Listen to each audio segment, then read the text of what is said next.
Dzień dobry moi drodzy. Udało się dojechać do Mińska, udało się ogarnąć hotel, który też sobie wcześniej zarezerwowałem, więc tak naprawdę udało się odebrać pokój. Jezusku, ale mam czerwoną japę od tej kominiarki. Mogę Wam pokazać. Ciekawostką jest taką, że jest to tani, drogi hotel. A to dlatego, że już Wam powiem. Tu jest łazienka, więc standard jest absolutnie europejski. Są moje bambetle oczywiście. Szafy chyba nie trzeba przedstawiać. Wygodne łóżko i widok na szeroką drogę. Ale powiem Wam najpierw, dlaczego to jest drogi, tani hotel. Ponieważ sam w sobie kosztował mnie za noc 300 rubli białoruskich, czyli dużo, bo tyle aż.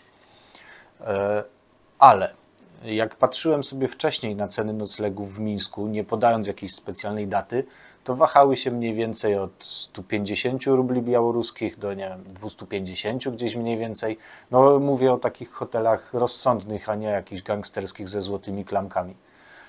Więc nastawiałem się dokładnie na taką cenę. Natomiast z racji daty, czyli w okolicy tego 9 maja, hotel na przykład, który wcześniej sobie wypatrzyłem, miał mnie kosztować około 220 na złotówki już przeliczając, a w tej konkretnej dacie prawie 900.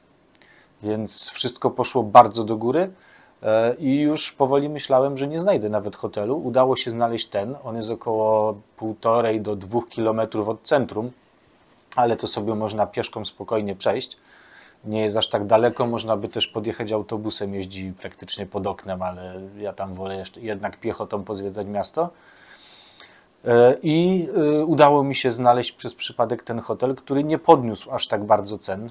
Znaczy pewnie podniósł, no bo kosztuje jednak dość dużo, ale nie aż na tyle. No 300 to jednak nie 900, więc finalnie jest to dość drogi hotel, który wyszedł w miarę tanio jak na standardy mińskie w tejże dacie. Ale nie ma co dyskutować. Idziemy Mińsk zobaczyć.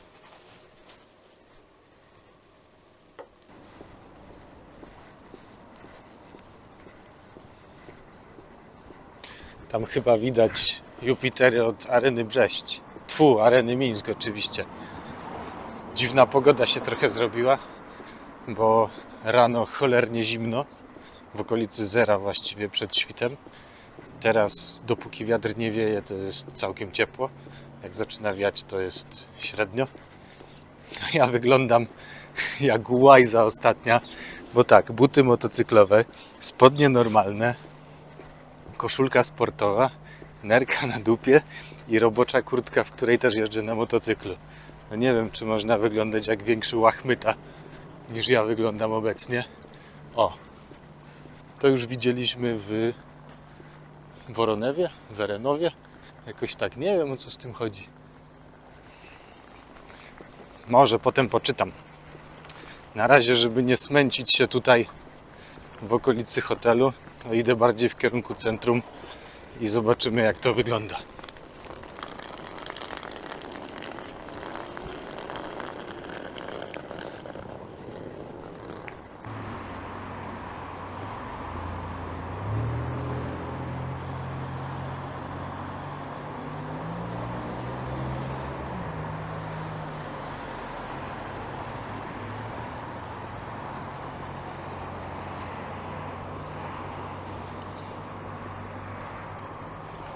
A i mówiłem Wam na samym początku, chyba w pierwszym z filmików z tej serii, że będę prawdopodobnie próbował dość świadomie i dobrowolnie złamać prawo. A to dlatego, że w Białorusi, na Białorusi właściwie, jest kategoryczny zakaz robienia zdjęć i filmowania budynków rządowych. A chciałbym jednak podejść pod kilka takich, ponieważ mają bardzo fajną architekturę. Więc liczę na to, że może jakoś cichaczem, albo może jakoś wmieszany w tłum uda mi się na głównym placu nagrać Lenina i budynek, który za nim stoi. No ale to za chwilę. Na razie się zdyszałem, bo idę pod górkę.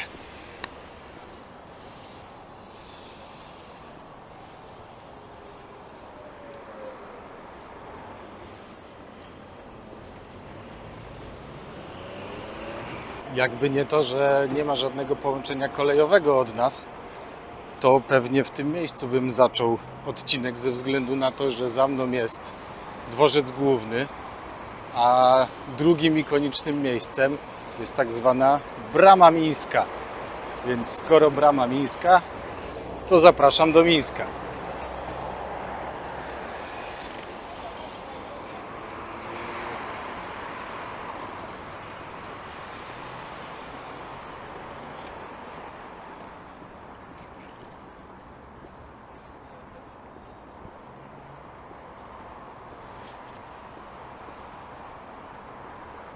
No i tu właśnie jest brama do Mińska, albo Mińska brama.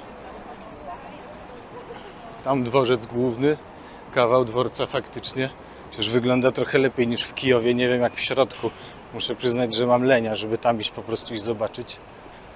Poza tym na dworcu może być jakaś ochrona czy coś, co mnie jeszcze wywalą.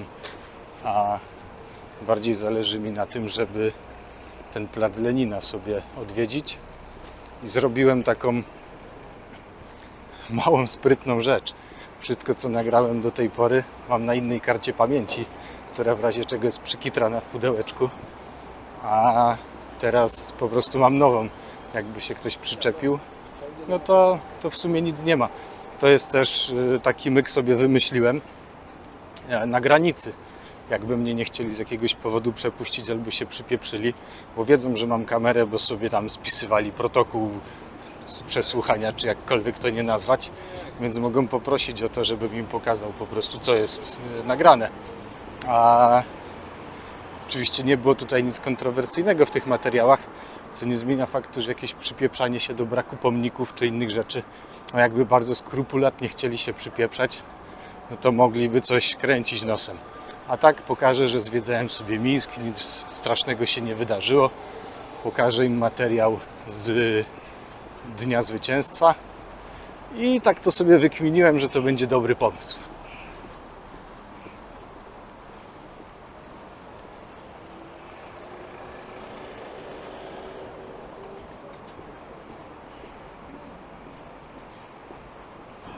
Udało się znaleźć coś jako substytut sowieckiej mozaiki.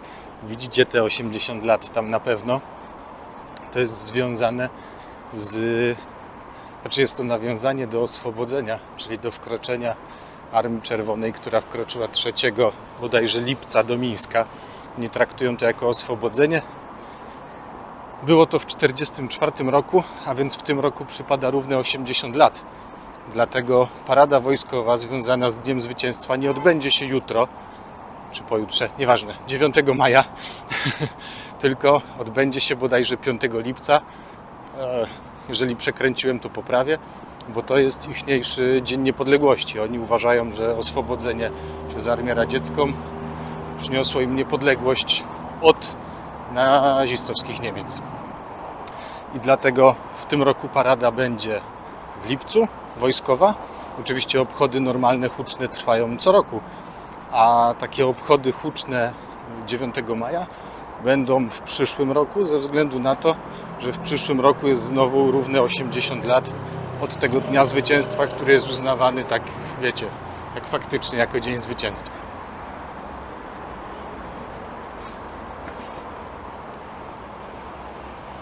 No taka prawie sowiecka mozaika.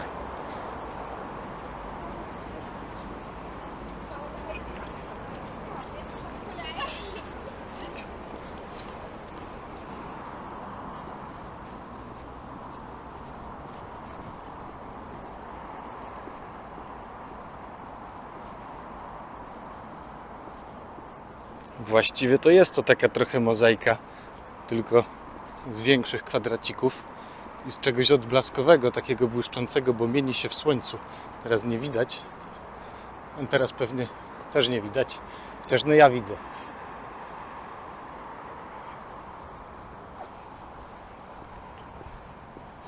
A tu oczywiście jak żywy, największy rewolucjonista.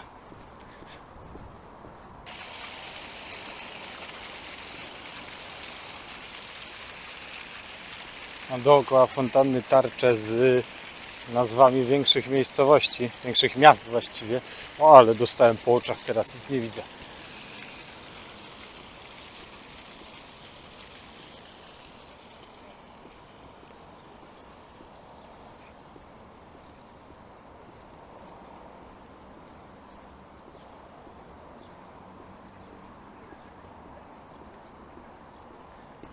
Idę tam na wprost, ponieważ jest tam kolejny budynek, który chciałbym zobaczyć. A to dlatego, że na Białorusi wciąż funkcjonuje taka służba jak KGB. Nie pozbyli się nazwy ze względu na to, że oni tutaj bardzo poważają twórcę, czyli Feliksa Dzierżyńskiego. No i w związku z tym jest pomnik Dzierżyńskiego przy samej siedzibie. Może tak będzie lepiej, bo świeci mi słońce zza pleców. I jest też bardzo ciekawy budyneczek samego KGB. Że przejdę tak może z przypału i się nic nie wydarzy.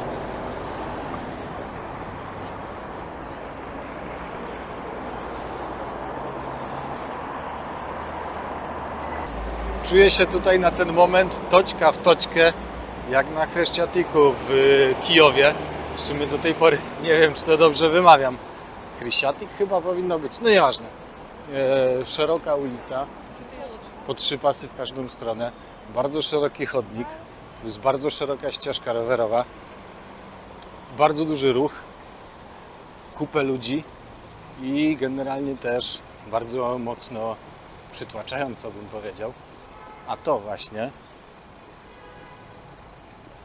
jest taże siedziba. Ale przejdę na prawo. Tam jest taki mini parczek, można powiedzieć, gdzie właśnie stoi popiersie, na które w sumie patrzę, Dzierżyńskiego. I jak będę się odwracał, to akurat będę miał widoczny budyneczek. Kurde, szpiegowsko jak nic.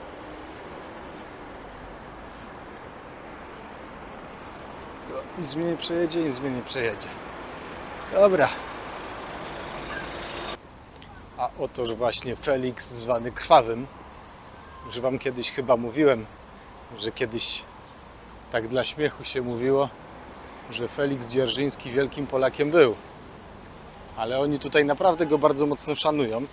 I jest nawet miejscowość, w której się urodził, nazwana obecnie Dzierżynowo, gdzie jest muzeum zrobione z jego domu, szkoły podstawowej, do której chodził i tak dalej, i tak dalej. A Feliks Dzierżyński generalnie dość dobrze wypowiadał się o Polakach. Sam przy okazji mówiąc, że nienawidzi ruskich. I w związku z tym nieraz też podkreślał, że przecież on morduje ruskich, a Ruscy to nie ludzie. Poczytajcie, naprawdę takie cytaty były. I też jest cytat, gdzie rozmawiał z Leninem i wymuszał na Leninie bodajże władzę potem nad Polską. Nie pamiętam już, czytałem to w którejś książce, ale już to dawno temu było. W każdym razie, jakby troszeczkę inaczej losy się potoczyły, to mógłby być na przykład współpracownikiem Piłsudskiego i faktycznie można by powiedzieć, że byłby wielki Polakiem. No, chociaż z Piłsudskim to też różnie bywa, no ale na ulicach i na pomnikach go oczywiście mamy. I tamtym parczkiem dochodzi się do Areny Mińskiej właśnie. Ja zawracam w lewo. I potem znowu w lewo, właściwie chcę się wrócić do tego samego miejsca, gdzie już byłem.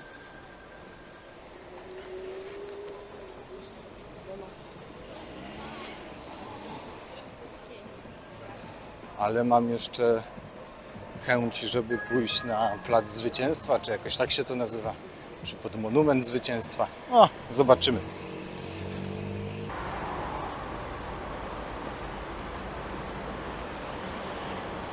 Nie myślcie, że jestem taką bojną dupą odnośnie robienia tych zdjęć, czy czegokolwiek, ale jak to się tutaj mówi, zapriedę to zapried.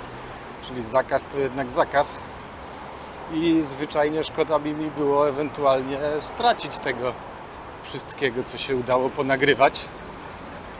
Tym bardziej, że ostatnio na YouTubie mało kto wrzuca jakieś ciekawostki odnośnie tych wschodnich kierunków. A nawet jeżeli już, to głównie związane z wojną na Ukrainie, szukając sensacji. Więc szkoda by mi było, tym bardziej, że jak weźmiecie sobie na przykład chłopka na Google Maps, tego co wiecie, można spuścić na mapę, to na Białorusi praktycznie nie ma miejsca, gdzie można go było tak swobodnie spuścić, żeby sobie zobaczyć, jaka jest droga, jak to generalnie wygląda. Ten wielki budynek po lewo to Pałac Republiki, czyli tak naprawdę nie wiem, co się w nim znajduje, ale wiem, że jest jednym z takich właśnie bardziej też ikonicznych budynków, na jednym z takich bardziej ikonicznych placy. No i widać wszystko przyzdobione na 9 maja. Tamten budynek przeszklony wygląda trochę albo jak nowy, wybudowany w starym stylu, albo jak stary, odnowiony trochę na nowe, takie szklane biurowce, wiecie o co chodzi. W każdym razie ogromny plac, wykostkowany. Pewnie jest tutaj z 50 stopni w sierpniu czy w lipcu.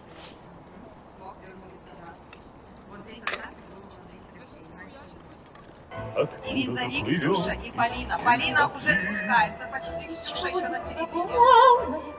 Нет, это я говорю вам, что Ксюша, вы там, где ваша Визавик?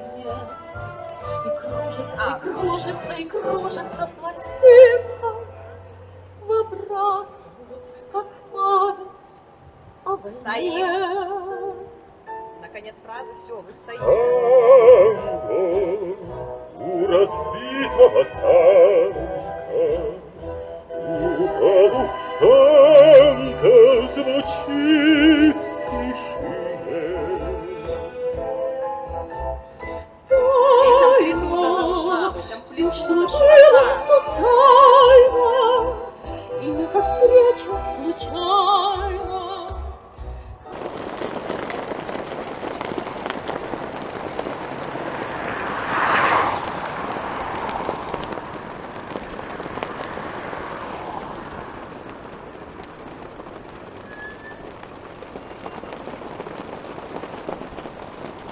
Mówiłem chyba już, że pizga, jakby się ktoś powiesił, nie? To tak właśnie jest.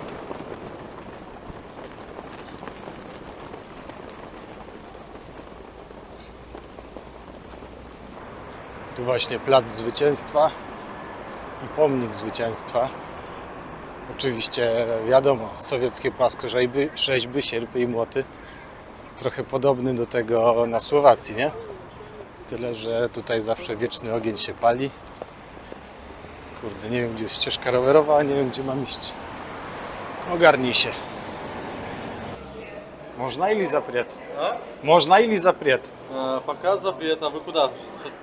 Сделать фото и... Нет, Не могу. сегодня ограничен проход. Окей. Спасибо.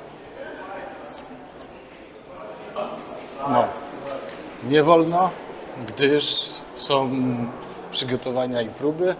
Zresztą widzicie tam z tyłu chłopaków, którzy do jakiejś parady albo rekonstrukcji, albo czegoś i stoją panowie z bronią normalnie i nie ma, koniec. Jurku, pytałeś o auta elektryczne, to mogę Ci odpowiedzieć, że w Mińsku jest ich już dość sporo, chociaż zazwyczaj nie takie marki jak u nas, właściwie takie, których nazwać zbytnio nie potrafię. Jest też dużo w ogóle marek samochodów, których u nas nie ma. Część na pewno rosyjska, część na pewno chińska, ale wyglądają bardzo przyzwoicie. W środku zresztą też, jak gdzieś będzie po drodze stał jakiś, tak żeby specjalnie go nie nagrywać, bo to też bez sensu, to Wam pokażę. Kolega Jurek pytał też o ceny paliwa, więc mam odłożony paragon, żeby Wam pokazać, jakie są ceny paliwa na Białorusi. Niestety na razie wyrzuciłem wszystkie paragony za jedzenie, ale myślę, że coś się jeszcze urodzi, więc też Wam pokażę. I mogę Wam też pokazać bardzo ładne tutaj zakole. A idę kawałeczek tam dalej. Jeszcze ostatnie miejsce chciałbym zobaczyć. Miejsce też związane z wydarzeniami wojennymi. To jest chyba jakieś muzeum wojskowe czy coś takiego. Nie wiem, czy będzie otwarte. Po prostu korzystając z chwili wolnego czasu jeszcze się przejdę kawałeczek po Mińsku. No i dzięki temu będziemy mieli lepszy obraz, jak tutaj generalnie jest. A, jeszcze jedna taka moja obserwacja, bo mówiłem, że ten główny taki prospekt, można by powiedzieć, przypomina mi trochę Chryściatyk w Kijowie i jest jedna bardzo duża różnica. Otóż w Kijowie było bardzo powszechne, wystarczyło siąść dosłownie na krawężniku przez 10 minut, żeby przejechało Ferrari albo Lambo, a za nim Łada typu Żiguli i wiecie, taki bardzo duży kontrast. Natomiast tutaj nie widać czegoś takiego. Są oczywiście nowsze samochody, są trochę starsze samochody, ale nie ma takiego niesamowitego rozstrzału klasowego. Raczej wszyscy w miarę tak normalnie tutaj widzę, bez większych różnic. Albo przynajmniej tak trafiłem, no nie wiem, ciężko powiedzieć. O, tu jedzie jakiś stary Passat. Takiego starego Passata można prawie na każdej wsi zobaczyć. Ale jak się przechodzi... O, właśnie. Widzicie ten wielki budynek? Wyglądający socjalistyczny na wskroś. To jest hotel, w którym chciałem sobie na początku zarezerwować nocleg. Jednak oczywiście to jest ten hotel też przy okazji, który z 200 zł zaczął kosztować nagle prawie 900. Z niego by był ładny widok właśnie na te zakręty tutaj, na rzeczkę. Albo na drugą stronę, ale to drugą stronę może jeszcze za chwilę zobaczymy. Na razie muszę to obejść kawałek i wtedy będzie można coś jeszcze zobaczyć. Są ścieżki rowerowe porobione, wyznaczone, pomalowane, trawniczki wykoszone. Tak jak mówiłem Wam już wcześniej, praktycznie w ogóle, ale to w ogóle nie ma śmieci. No wiadomo, w mieście no to jakiś pojedynczy PET czy coś się trafi, ale przy trasie naprawdę jestem w stanie przyjechać tutaj z kimś i założyć się o butelkę dobrego alkoholu, że przejedziemy 100 km przez jakąś leśno-wiejską trasę i nie znajdziemy ani jednego worka ze śmieciami czy jakimś innym dziadostwem.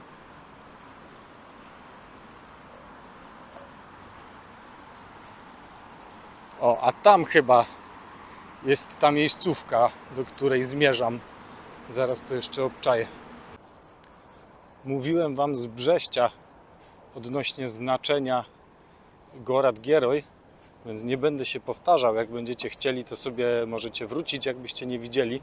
W każdym razie no tutaj jest to pokazane, że Mińsk został odznaczony. Jest też symboliczny medal. Chyba bohatera Związku Radzieckiego jest to medal. I tu, przez to ogromne skrzyżowanie, muszę się przebić na drugą stronę. I tam jest właśnie to miejsce, które chciałem zobaczyć. I tam po drugiej stronie jest jeszcze łuk triumfalny. Więc... A nie, są tu światła, dobra. Już myślałem, że jakiegoś przejścia podziemnego znowu będę tydzień szukał. Ale są światła normalnie. Muzeum jest chyba zamknięte, ale sam budynek jest bardzo ciekawy.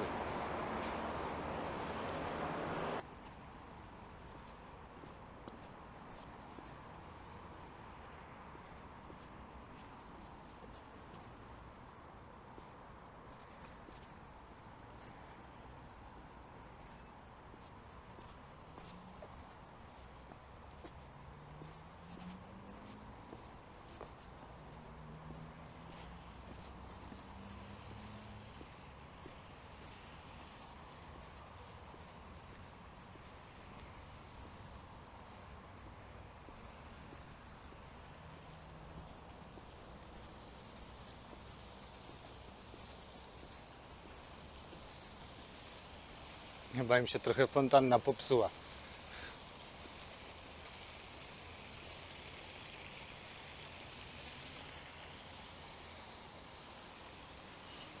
O, obelisk Mińsk Gorod Gieroj. 85.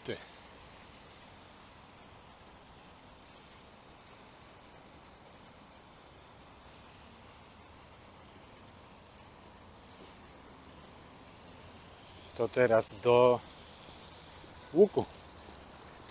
A potem tam hen. Kawał drogi do hotelu z powrotem. Ale chyba się przejdę i tak, bo jakoś tak dzisiaj mam energię, żeby pochodzić.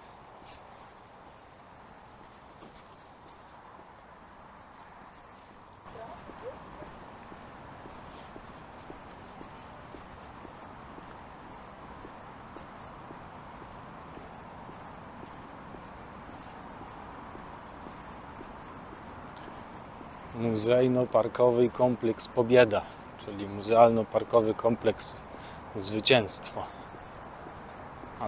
Czyli tu po rosyjsku, a tu po białorusku. Ale i tak wszyscy mówią praktycznie po rosyjsku, więc nie ma tutaj problemu.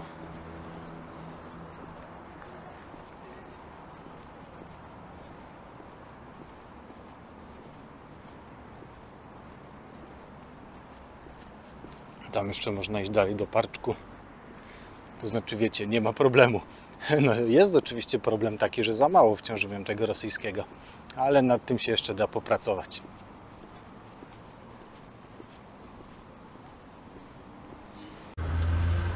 O skurczybyk, to jest gruby moloch naprawdę. A to jest właśnie hotel z drugiej strony. Jakbym mieszkał w tym hotelu, to miałbym tutaj widok i na ten moloch, i na te trochę mniejsze molochy, i na rzeczkę przy okazji, i na taki miły parczek tutaj. A, hotel Belarus, właśnie. Bo tak to wykombinowałem, że skoro byłem w hotelu Ukraina, to tutaj będę w hotelu Belarus. No nie udało się. Tu też trwają jakieś przygotowania.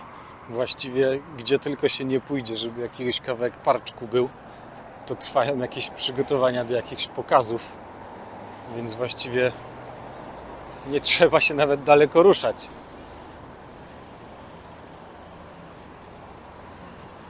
Wszędzie wystawki, billboardy. A ja zachodzę powoli do hotelu. Będę się organizował na jutro i zobaczymy, co się uda wycisnąć z dnia jutrzejszego. Z tym, że właśnie odznaczeniem Gorod Gieroj Was zostawię i do następnego.